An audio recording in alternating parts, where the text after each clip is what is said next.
שלה, וכולם מרכיבים ביחד את הפסיפס האנושי המדהים הזה.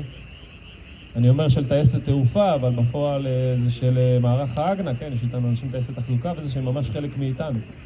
אז אני נותן לך סמדר, בבקשה. תודה רבה.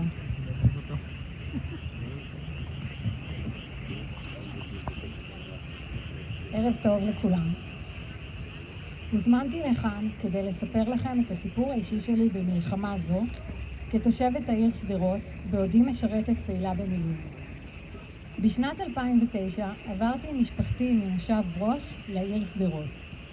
מאז ועד היום, במהלך השנים, היו לא מעט אזעקות צבע אדום באזור שלנו, וחלקם אף נמשכו למבצע צבאי כזה או אחר.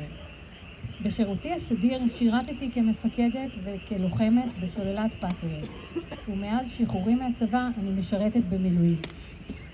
בשנת 2021 הצטרפתי למוצב ביטחון בטייסת תעופה בתפקיד קשל"טית.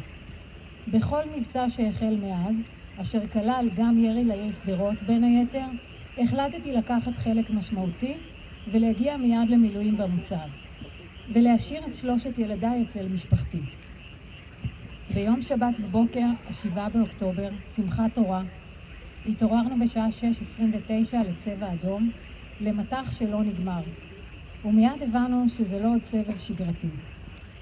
נכנסנו במהרה לממ"ד, ותוך דקות ספורות ילדיי קיבלו סרטון בוואטסאפ של מחבלים שחדרו קרקעית לשטח ישראל, ומסתובבים כעת ברחוב שלנו וטובחים בבתים.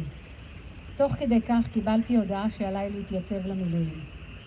בעודנו שומעים יריות של נשק קל ללא הפסקה, כפיר בעלי, אשר מתנדב באיחוד הצלה, קיבל דיווחים במכשיר הסלולר המוצפן שלו ואמר: אני נוסע לטפל בפצועים, ובדרך אתדלק לך את הרכב כדי שתוכלי לנסוע ישירות למילואים.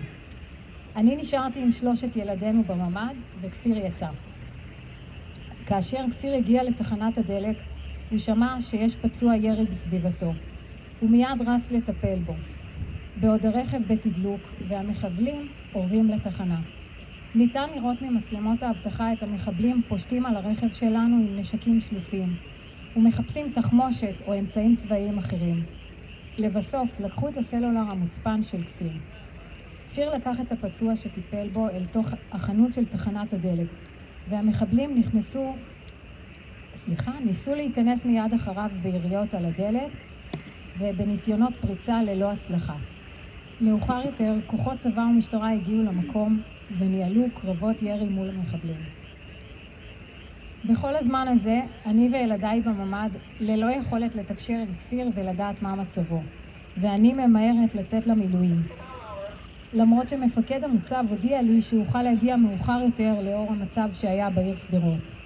רק בשעות הצהריים המאוחרות נודע לי שכפיר ניצל בנס בתחנת הדלק, ובמסירותו הגדולה המשיך להעניק טיפול רפואי לפצועים אל מול סכנת המחבלים החמושים. בלילה כפיר חזר הביתה, הוצאנו את 3 הילדים מהממ"ד ונסענו למשפחה במושב. המושב נמצא ליד נתיבות, מושב ברוש. כל הדרך למושב הייתה מלאה בגופות של מחבלים, חיילים ואזרחים. המחזה היה מצמרר ונצרב כבלתי נשכח עבורי, ובטח שעבור ילדיי. הרגשתי שהדרך לא נגמרת, וכל שנייה היא כמו נצח. כשהגענו עם הילדים למושב, הרגשתי בטוחה לנסוע למילואים במוצב. במשמרת הראשונה שלי התקבלו דיווחים על מחבלים שנמצאים סמוך לנתיבות. חששתי לגורל ילדיי. למרות החשש הכבד, המשכתי לבצע את המוטל עליי במלוא המרץ. העשייה והאחריות במוצב העניקו לי כוחות ואומץ לאבד את הסיפור שקורה בביתי ברגעים אלו. כבר בליל הפינוי בביתנו התבשרנו בצער רב על הירצחם של שכנים, חברים ומכרים, ובנוסף מספר גדול של נעדרים, שבהמשך התברר כי אף הם כנרצחים. לאחר תקופה קצרה במושב ברוש, החלטנו לעבור למושב עין יהב, ביתם של גיסתי הדס ומשפחתה. לאחר מספר שבועות עברנו משם לבית מלון בים המלח לתקופה של כ3 חודשים. מסע זה ליווה אותי ואת בני משפחתי באתגרים וקשיים רבים, רגשות של חרדה ושל דאגה, לצד נקיפות מצפון ורגשות אשם. רגעים של ריקנות לצד היעדר מסגרות החינוך של הילדים. המכנה המשותף לכולנו היה האומץ להילחם בגבורה ולהתמודד. בחרנו למנף את הקושי להתפתחות, לצמיחה וללמידה. לאחר תקופה זו בחרנו לשוב לביתנו, אל שדרות. כפיר התגייס למילואים לגדוד צנחנים בקו קדמי בגבול לבנון, והילדים נקלטו למסגרות חינוכיות בבית קמה ובכפר הירוק.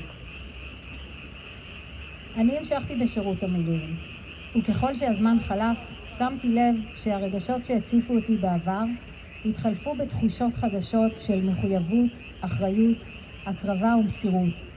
ההגעה למילואים הייתה עבורי הגעה אל חוף מבטחים. לכל אחד מאיתנו יש ה7 באוקטובר משלו.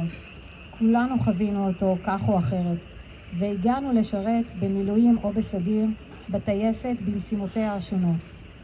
הגענו לכאן בגאווה גדולה, ובהבנה שזוהי זכות להגן על המדינה שלנו. בשיתוף פעולה עם כלל הגורמים הצלחנו לעמוד במשימה ולהגיע עד כאן אחרי כל האתגרים שליוו אותנו. נמשיך ונתייצב למילואים למען שמירה על אזרחי המדינה ולמען עתיד מצוין לילדינו.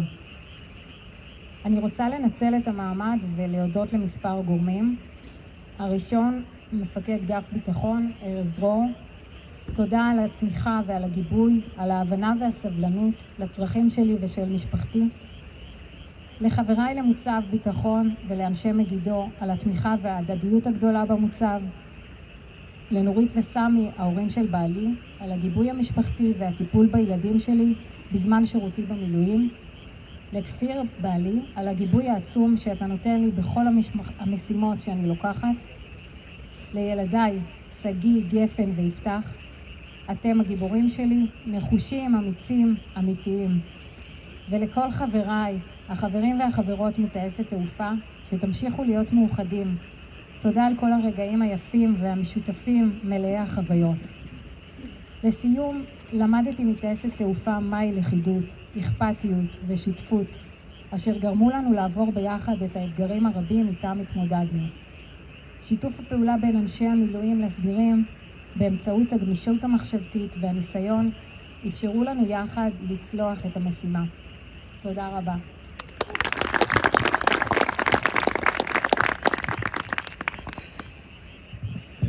אז רגע, שנייה, לפני שאת יורדת, הסיפור האישי של סמדר, מעבר לזה שהוא אבן בפסיפס של הטייסת, הוא סיפור, לדעתי, על גבורה ישראלית. וכל אחד הוא גיבור בפני עצמו, וזה לא מוגזם להגיד את זה בתקופה הזאת. אנחנו בתקופה מאוד מאוד רגישה. וסמדר תיארת באופן מרגש מאוד על איך זה להיות תושבת בעוטף, איך זה לחוות חוויה של אובדן, איך זה לטפל בילדים, איך זה תמיכה של בעל, תמיכה חשובה של משפחה, וכל זה תוך שירות תורם למדינה, שליחות וציונות, ציונות אמיתית לדעתי. ואני בשמי ובשם הטייסת מודה לך, גם לכל אנשי המילואים, אבל לך, על גאווה גדולה בשביל כולנו. תודה רבה.